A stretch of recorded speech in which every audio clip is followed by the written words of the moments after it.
Hi, this is Dr. Lou Graham with The New Norm, brought to you by Midway Dental and Catapult Education. Our guest today is Dave Monahan, the president of Kleer. I feel an incredible in-office dental plan company. We'll get more into it. There's so much to discuss, but I want to give you an update. So we're getting emails and requests and questions, and I wanted to tackle one question with some of the latest research. When are people infectious? And the latest research from the World Health Organization is really they evaluated when people are shedding the virus. And they were noting that even after the virus symptoms were gone, people could still shed their virus for 8 to 10 days. Now, shedding doesn't mean that they're infectious, so let's explore a little bit more. So there have been even more recent studies, and one of the more recent studies was a study out of Germany. And in that study, they found that people were highly infectious days before their symptoms, and then up to 5 days with their symptoms. Now, that means that you have this infection period a little before the symptoms start, which is nerve-wracking, and then when the symptoms start to develop. Yesterday, the CDC said up to 25% of people could be contagious and they don't even know they have the virus within them. Now, after we go to that time frame, then what the studies have shown out of Germany and others is that based on the symptoms is also how long one could be infectious.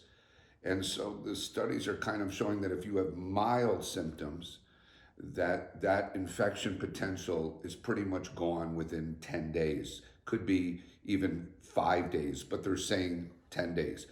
If the symptoms are worse and you've been hospitalized, you could be infectious a little bit longer. So in Italy, and I'm just going to go to this, there's a Dr. Grimaldi, and he works at the Salvatore Hospital, and he was treating, and the way he treats patients once they're released is he puts them in quarantine, and then he tests them in 2 weeks to see if they're negative. They still stay in quarantine, and then he tests them again 2 weeks later. Once they're double tested, then he releases them into the real world, and basically they're considered healthy and non-infectious. So I'm just trying to get through with this with everybody and try to explain this whole thing with infection. In the near term, companies like Shine and Midway are coming out with in-office testing. And I'm going to dive a little deeper into future episodes about these kind of tests, what we can be doing, and potentially new protocols of how we will be seeing patients in the new norm. With that, let's get to Dave Monahan. I met Dave at the Catapult Retreat this past year.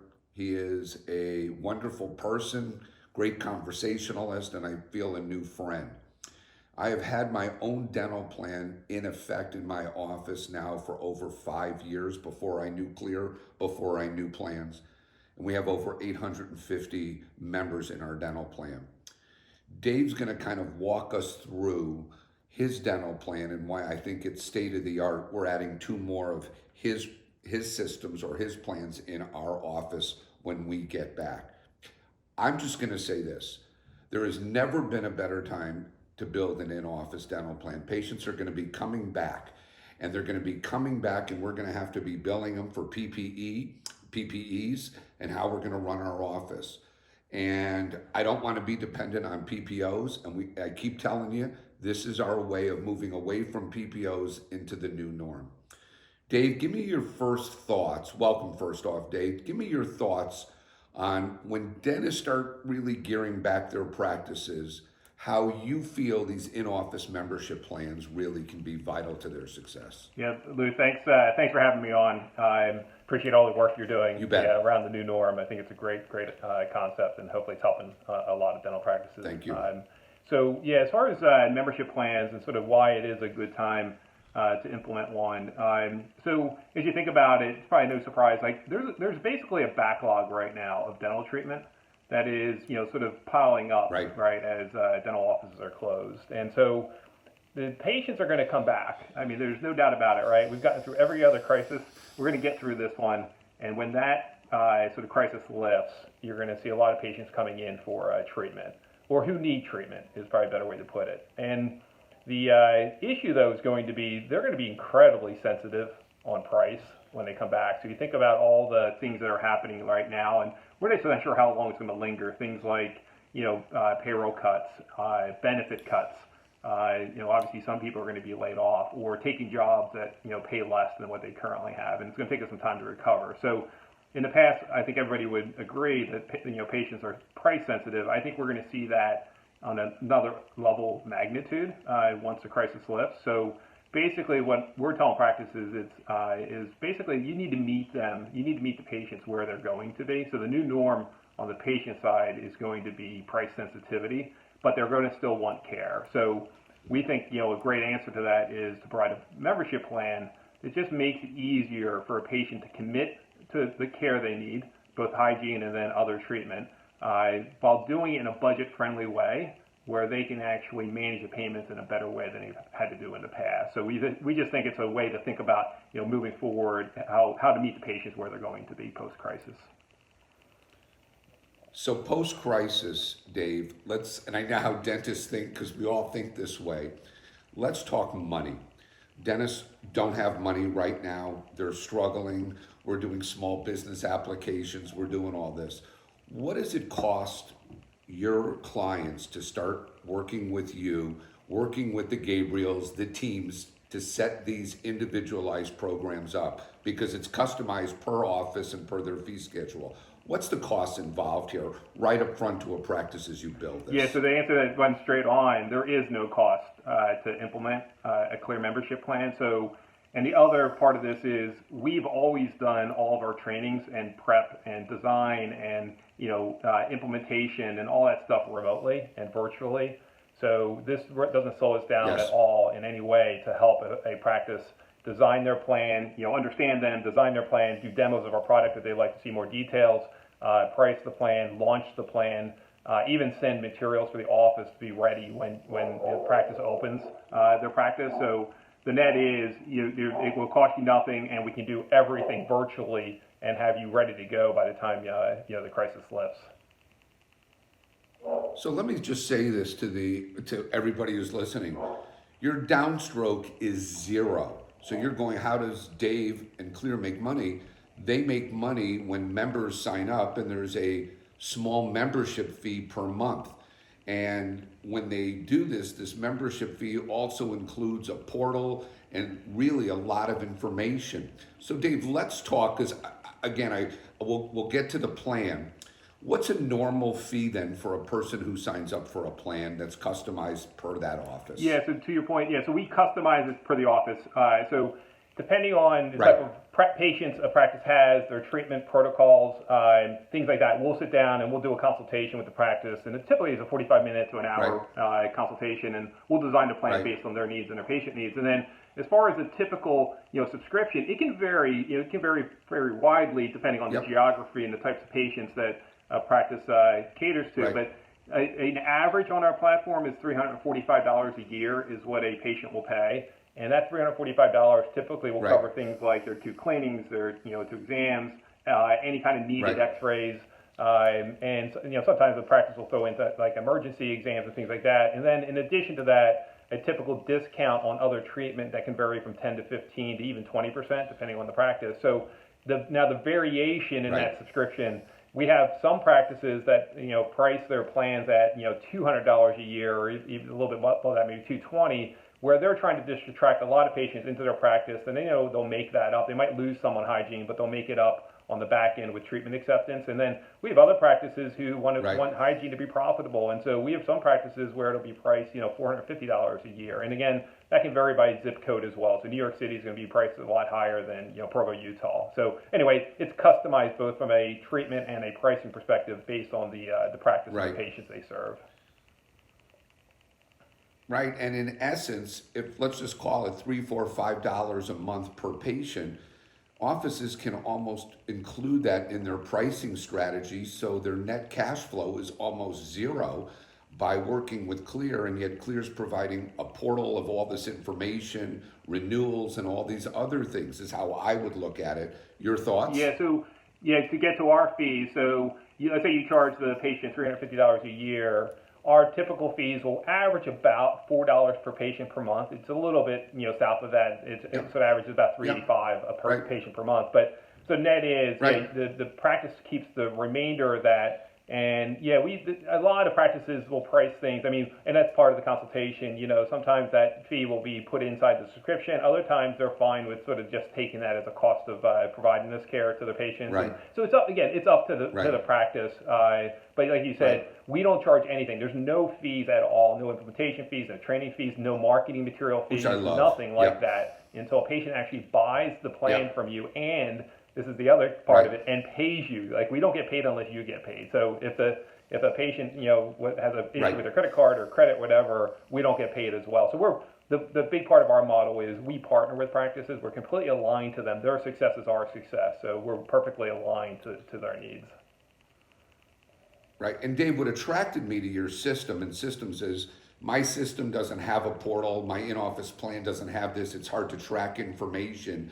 We just know that when they show up, it's a year later, we bill them again. You even offer monthly planning, monthly payments, which would be fantastic for people who really are coming back to work, and it's all organized via automatic billing. Is that correct with monthly payments in your system? Yeah, so our system, it's sort of soup to nuts, like all the way from when a patient joins, they do it all online. It's just like buying any other subscription, like Netflix or whatever. It takes them a couple minutes to buy it, and then from that point forward, what the dental practice gets is they have a portal where they can see all the payments that have been made, which patients have purchased the subscription, what subscription they purchased, because typically a practice will offer 3 different types of subscriptions: one for children, one for adults, one for perio patients, and so the net is you can see exactly who what somebody's bought. And you can also track, all the payments, and it's all done in the background. It's all electronic. All the payments are automatically deposited into the practice bank account electronically. And then, to your point about things like monthly payment plans, we offer that as an option. You don't have to offer it. You can just say, the patient needs to pay up front. But if they, to your point, I would highly recommend, in the new norm that you offer monthly payments, because it's going to make it much easier for a patient to commit to it and put it as part of their budget. But in that instance, when you have monthly payment plans, basically, we do all the processing in the back end, and again, it gets automatically deposited into your bank account. You don't have to do anything. And then when the other key part is when the when the patients come up for renewal after 12 months, we automatically renew them. So our system takes care of, there's legal requirements around notifying people around renewals. You have to provide things like a plan document and receipts. The system automatically takes care of all of that. You don't need to do anything. So so you don't have to track people down. You don't have to wait for them to come into the office. Like, you just get this recurrent subscription revenue going without anybody having to do anything. It's all automatically done in the background. Exactly. So let me just tell you my own thoughts on this. So in my practice, I'll come up with a treatment plan after the exam or bring a patient back. And routinely, we're converting patients from our website, which I know you work with, from the initial appointment. My front team knows, my assistant knows, the entire team has to be educated on it. But this is what I have found. I have found that by offering an in-office plan, and it's not insurance, people feel like they're getting value. That this isn't like pie in the sky pricing. Here's the treatment plan. Here's your savings. And in our practice, it's 13% without a credit card, 15% with a credit card. And I find our treatment plan acceptance, excuse me for saying this, so much better when people enroll in our plan, because they see that this is how we're trying to give them more value. And you have studies on this. So can you just give me, this is why it's huge for offices to do this, because if patients are accepting treatment, this is how we're going to survive going forth.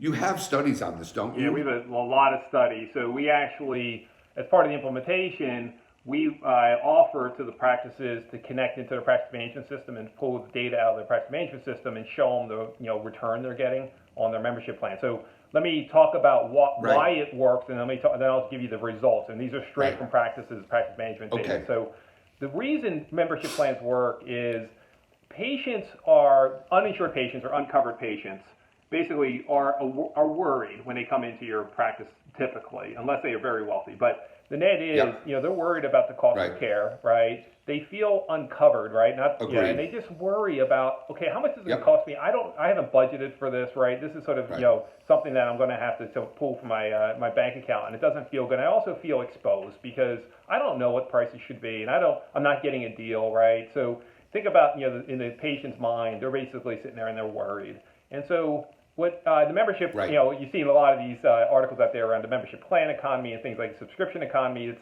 the reason people commit to things like Costco, memberships, or Nordstrom membership, or American Airlines, whatever it is. You're now an insider. You're getting a deal, right? You feel comfortable with that. You build trust with whoever's Right. providing that, and so what a membership plan does is sort of leverage sort of that phenomenon. You create this membership club effect where your members and your patients are closer to your Right. practice. They feel like they're getting a deal. And psychologically, they're in a much better place to accept treatment. And so the outcome of all that, and this is the data from the practices we have. So this is from, we work with thousands of dental practices, all 50 states, from independent one office, one dentist, all the way up to 100 Right. office, group practices. And the net is, it's amazingly consistent, Lou. I can't believe how consistent it is. There's a couple things that happen. Yep. One is the patients come in 2 to 3 times more often when they have a membership plan when they don't. And when you think about it, it's logical, right? Because I've committed to the care, I can budget for this, I can manage this, I understand Right. it. And by the way, when I'm paying into something, I'm taking advantage of it. So I am coming in for my hygiene. Right. And so once they come in for their hygiene, Exactly. and once they come in for their hygiene, what we see is, again, average on the platform for the practices they've given us their data, they accept over twice the amount of treatment as somebody who doesn't have a plan, which then drives an increase of 2x revenue for those patients relative to somebody who's uncovered. And this is, I can show you study after study, it's consistently, every practice sees this. It can vary from 1.8 times to 2.5 times. We even Right. have some at 3 times. But Yeah. the net is people commit to the care and the treatment. And here's the simple sort of whatever logic behind it, and I think this will resonate hopefully with people watching this, is the reason that happens is if you're coming back for your hygiene visits and you're sitting in that chair 2 to 3 times more than if you're uncovered, what's the natural outcome of that, right? It's treatment. So 75% of all Right. treatment that's accepted is done via hygiene, and so you're basically just getting this Exactly. patients to come Yep. in more often and they accept more treatment. And again, the average we see on the platform is over 2 times the amount of treatment accepted than if they didn't have the plan. Right. Right. And Dave, I mean, the perfect example is everybody who's listening to this or watching this, they're all Amazon Prime members, or many are.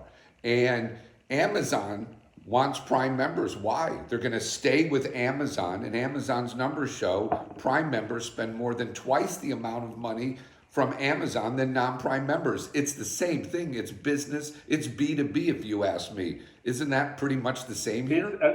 Well, you nailed it. So if you read books like The Membership Economy and The Automatic Customer, what they say is in all their studies, and this is what was crazy to me, is it just is almost insanely accurate. They basically say membership plan or subscription customers buy twice as much as non-subscription customers, and we saw that number exactly in our business, like across our platform, across all these dental practices, this is across independent, general dentists to pediatric to groups, like fee for service versus insurance based. It didn't matter. It was basically hovering right around the 2x. So yeah, absolutely. It's the Amazon effect, if you want to call it that, or the other one I like to refer to is the Costco effect, right? People who have Costco memberships just buy a ton there relative to somebody who doesn't. So right.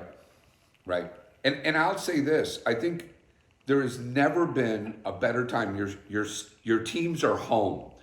So what happens is you can do this remotely, and I think the first step is you got to see what kind of practice you are. Like most of my patients are over 60 years of age. They've just grown older with me.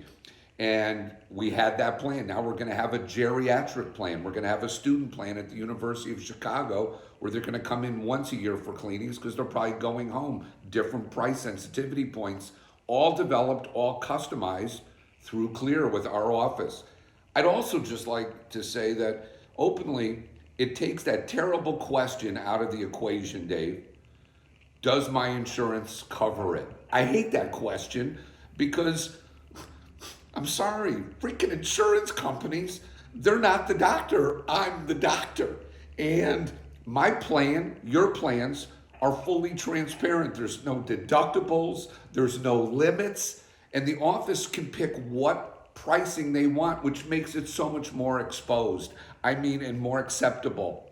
Okay, I know I'm so enthusiastic on this, and this is what I love. Give me some final thoughts. Any final thoughts from you, Dave? I think the net is, to your point, this is the time to do it. You have some downtime, right? You're not in that busy, patients, coming to your office constantly. So, right. Yeah, and we could do this. We can implement you, like I said, all virtually. It's very easy. It's very quick. It costs you nothing. So we're just, trying to get that message out that now is the time. And by the way, we're seeing that. So we're actually very busy right now. Right. We're fully employed as a company, right. And so we just want to get the message out that this is the time, and we're here to get that done for them. Now, I know you also have a webinar coming up, 1 o'clock Eastern, April 9th, on Midway Dental's platform, and we'll also show that on Catapult Education. You're going to go more into details, some studies and other things. Is that correct in your webinar? Yeah, exactly. So we'll go into things like the market research that we did in order to show why this is a membership plan is so well accepted by patients, why they like it, why they accept treatment. We'll actually go through the data. I'll show that I talked about some averages about the doubling revenue per patient using a membership plan. I'll actually show the studies that practice by practice and the variation sort of in practices, implementations, and the results they got. I'll also share best practices of what our, like I said, thousands of dental practices have implemented using Kleer, what they learned from that, and what's important in order to have a successful membership plan. So things like that, a lot more details than what we talked about. Great. Well, it's April 9th, and this is what I can tell everybody as I close the New Norm episode. When you go back to work, and now you're going to have to work on different time frames, different turning the rooms over, all this other stuff, do you want to be told by PPOs what the price of your dentistry is and how much harder it's going to create? It's going to be harder to do this in specific time frames. Or do you want to set your own affordable rates? That's what an in-office dental plan does. And I'm going to tell you, there has never been a better time to move away from companies telling you, hi, you should discount your work 40 to 50%. You will never survive that way. Take this, I'll say, pandemic, a horrible thing, and start creating the next new norm in your practices with an in-office dental plan. Dave Monahan, thanks for joining us. Lou Graham saying, we'll see you soon. Thanks so much. So let me be clear. We want to hear from you. We want to hear your questions. So what we want you to do is we want you to go to education@midwaydental.com. Shoot us your questions. We'll go right to the experts. I know I'm not the expert, so let's go ask the experts what we should be doing as our next step next week, the week after, and thereafter. I look forward to hearing from you.